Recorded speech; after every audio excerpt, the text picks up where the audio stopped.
नमस्कार दोस्तों, सखी हिंदी कहानियाँ चैनल पर आपका स्वागत है। हम आपके लिए लाए हैं नीरजा की भटकती आत्मा भाग 2।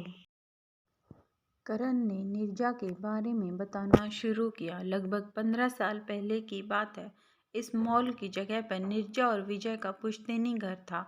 वह दोनों एक साथ बहुत खुश थे। फिर एक दिन एक बिजनेसमैन की नज़र उनकी ज़मीन पर पड़ी।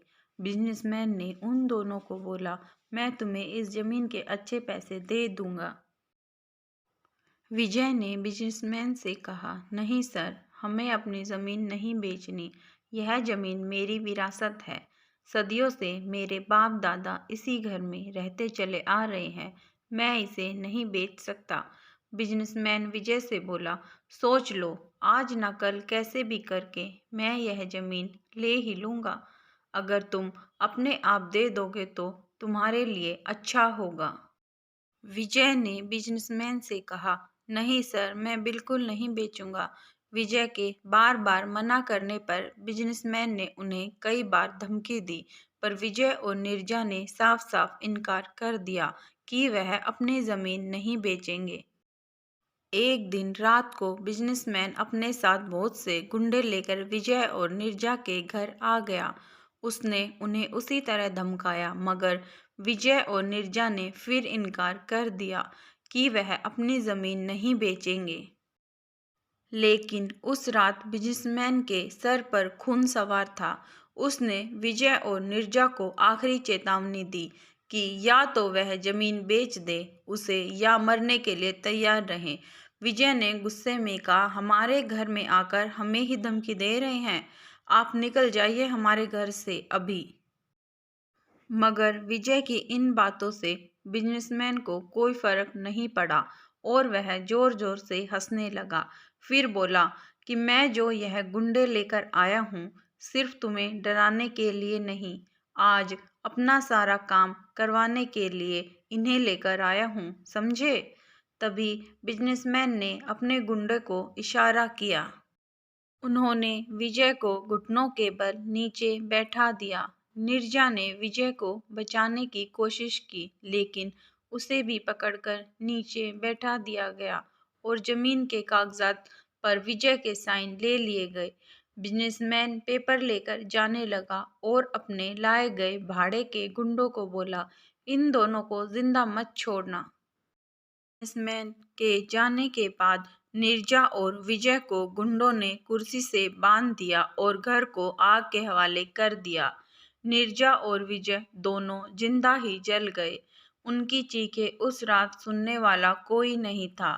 तभी से नीरजा की आत्मा इस जगह पर भटकती है। सारी बातें सुनने के बाद नरेश की आंखों में पानी आ गया। वह सोच रहा था, क्या कोई एक जमीन के टुकड़े के लिए किसी को जिंदा जला सकता है। नरेश ने करण को कहा, क्या नीरजा की आत्मा को मुक्ति दिलवाने का कोई रास्ता नहीं है। करण ने कहा, शायद वह उस बिजनेसमैन से बदला लेना चाहती है जिसने उसके घर में आग लगाई थी, पर यह मुमकिन नहीं, क्योंकि अब वह इस मॉल का मालिक है और वह कभी सूरज ढलने के बाद यहाँ नहीं आता। करण ने फिर कहा, पर बेचारी के साथ बहुत बुरा हुआ, इसलिए वह सबको सता रही है। नरेश सोचने लगा कि कैसे वह नीरजा की आत्मा को मुक्ति दिलवा सकता है।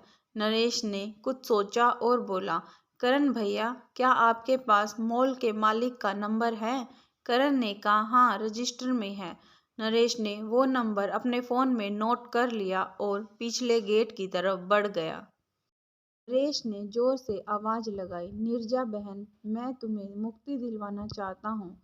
मैं तुम्हारी मदद करूँगा। मैं उस बिजनेसमैन को यहाँ बुलाऊंगा।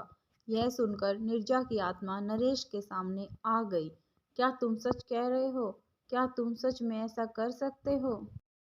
नरेश ने कहा, हाँ, पर तुम्हें एक वादा करना होगा कि तुम उसके बाद किसी को नहीं सताओगे और यह दुनिया छोड़ दोगे। नीरजा ने कहा, मैं वादा करती हूँ।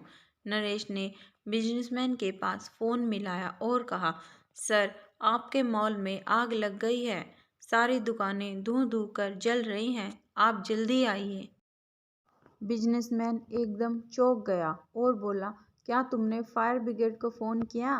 नरेश ने कहा, जी सर, मैंने कर दिया, आप भी जल्दी आ जाइए। वह बिजनेसमैन हड़बड़ी में कार लेकर निकल गया। वह परेशान था। जैसे ही वह मॉल के गेट के पास पहुंचा, वैसे ही नीरजा की आत्मा एकदम उसकी गाड़ी के सामने आ गई। वह अपनी गाड़ी से संतुलन खो बैठा और गाड़ी पलट गई। उसे काफ़ी चोटें आई। फिर नीरजा ने अपनी आत्मशक्तियों से उसे कार के बाहर लाकर पटक दिया। नीरजा की आत्मा को देखकर बिजनेसमैन की रूह कांप गई। हाथ जोड़कर माफ़ी मांगने लगा और गिड़गिड़ाने लगा, मुझे माफ़ कर दो, प्लीज़ मुझे माफ़ कर दो, मुझसे गलती हो गई। नीरजा की आत्मा जोर जोर से हंसने लगी। फिर वह शांत हो गई और फिर रोने लगी। उसने उस बिजनेसमैन को बोला, माफ़ी मांग रहा है? तुझे मैं कैसे माफ़ कर दूँ? तूने मेरा सारा संसार उजाड़ दिया, वह भी सिर्फ एक ज़मीन के टुकड़े के लिए। मैं तुझे कभी माफ़ नहीं कर सकती। जैसे मैं और विजय मरे थे, वैसे ही तुझे भी तड़प तड़प कर मरना होगा। नीरजा ने अपनी आत्मशक्ति से उस बिजनेसमैन को वापस कार में पटक दिया और एक बहुत जोर का ब्लास्ट हुआ और कार धू धू कर जलने लगी। बिजनेसमैन चिल्ला रहा था और कुछ देर के बाद वहां बिल्कुल शांति छा गई। नीरजा की आत्मा ने नरेश का शुक्रिया किया और वह आत्मा परमात्मा में विलीन हो गई। नरेश ने भी आज सीख लिया कि पैसा, जमीन, जायदाद इन सब से शांति नहीं मिलती। परिवार और अपनेपन से ही शांति मिल सकती है। आपको हमारी कहानी कैसी लगी, हमें कमेंट के माध्यम से ज़रूर बताएं। अगर हमसे कहानी में कोई चूक हुई है तो हमारा मार्गदर्शन भी करें। हमें प्रोत्साहित करने के लिए हमारे चैनल को सब्सक्राइब करें, शेयर करें, लाइक करें और बेल आइकन दबाना ना भूलें ताकि हमारी कहानियाँ सबसे पहले आप तक पहुँचे। धन्यवाद।